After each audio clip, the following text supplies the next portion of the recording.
Your paycheck fits your life a little too perfectly, like someone measured it. Think about your last month. The rent cleared, the card got paid, the groceries squeezed in, maybe one small treat, the streaming thing, the slightly better coffee. And then, done. Not broke. You're never quite broke, just done. Zero left over, again. The same eerie, tailored fit, every single month. So here's the uncomfortable question. What if someone did measure it? Easy, breathe. Watch this. Because the answer isn't a villain in a smoky room. I promise you something stranger. 3 boring spreadsheets. Stay with me to the end, and you'll see the dial they're all holding, and exactly where it's set. For you. Detroit, 1913. Henry Ford has just invented the moving assembly line, and it's a miracle. Building a car used to take a crew about 12 and a half hours. Now a Model T rolls off the line in 93 minutes. One problem, his workers keep quitting, not a few of them. That year, turnover at Ford hit 370%. To keep roughly 13,000 men on the line, Ford had to hire more than 50,000 in a single year. The line was a miracle. Working the line was misery. The same motion, thousands of times a day. Men walked off mid-shift and never came back, and every single walkout had a price tag. Recruiting, training, ruined parts. A line that kept stuttering. Ford's accountants watched the miracle bleed. So in January 1914, Ford did something that made front pages across the world. He doubled wages, $5 a day. Bankers called him insane. The Wall Street Journal wrote that he'd committed economic blunders, if not crimes. Rivals said he'd ruined the industry, and the papers that liked him called it the most generous act in the history of business. Years later, Ford wrote about that day in his own book. He didn't call it generous. He called it one of the finest cost-cutting moves he ever made. Read that again, doubling every paycheck in the building. A cost-cutting move.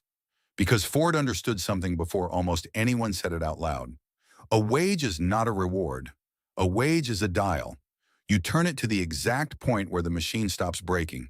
His machine was breaking from people leaving, so he turned the dial up, precisely enough to make 13,000 men stay put. And listen to this part. The $5 came with terms. Half of it was a bonus you only got if Ford's inspectors visited your home and approved of how you lived. The dial came with a leash. It usually does. Hold that dial in your head. Your salary sits on the same one. It's just being turned by 3 much quieter hands. Hand number 1, the survey. Before you ever walked into your job, someone bought a spreadsheet.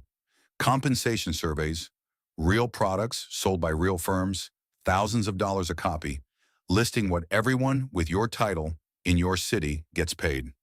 Your company took that list, drew a band around the middle, and filed your role inside it. HR even has a word for where you sit inside the box. Look up compa ratio sometime. That number you were so nervous to negotiate, the box was drawn before they knew your name. You negotiated bravely. Inside a box you never saw? Hand number 2, the percent. Your raise doesn't start from your value. It starts from your base. 3%, maybe 4, of whatever the box said last year, which means your first number follows you around forever, like a spring.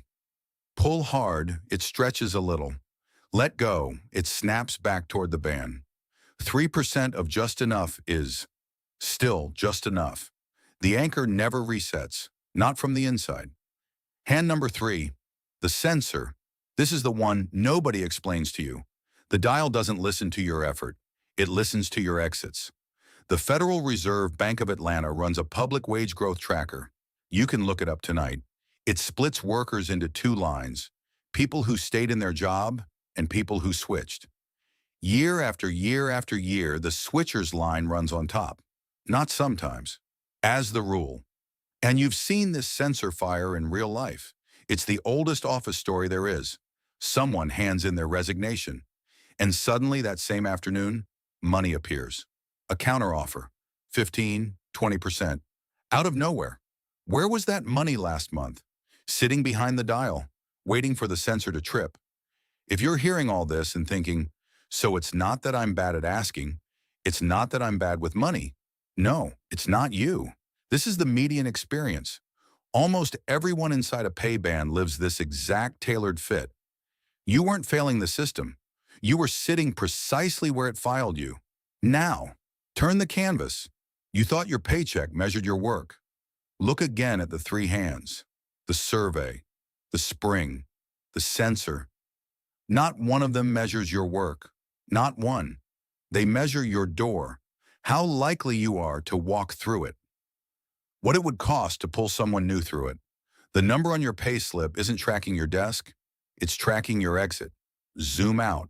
It has a name, the just enough machine. You're not paid what you create.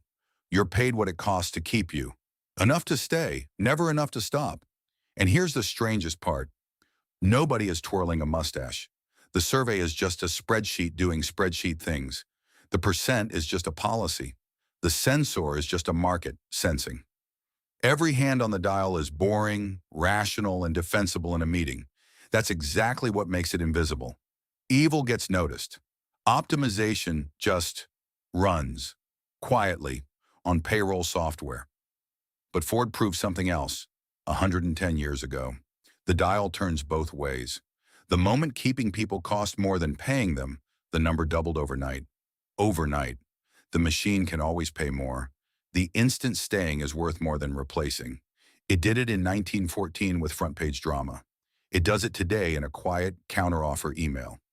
So here's the one thing to take from this drawing. Not a formula. I don't have one, and anybody selling you one is reading a different machine. Just one look at one specific moment. Next time your number moves, or doesn't, ask the only question the machine actually answers. Did my work change, or did my exit price? That's it. You'll see the dial being read in real time, right in front of you. It costs you nothing, and you won't be able to unsee it.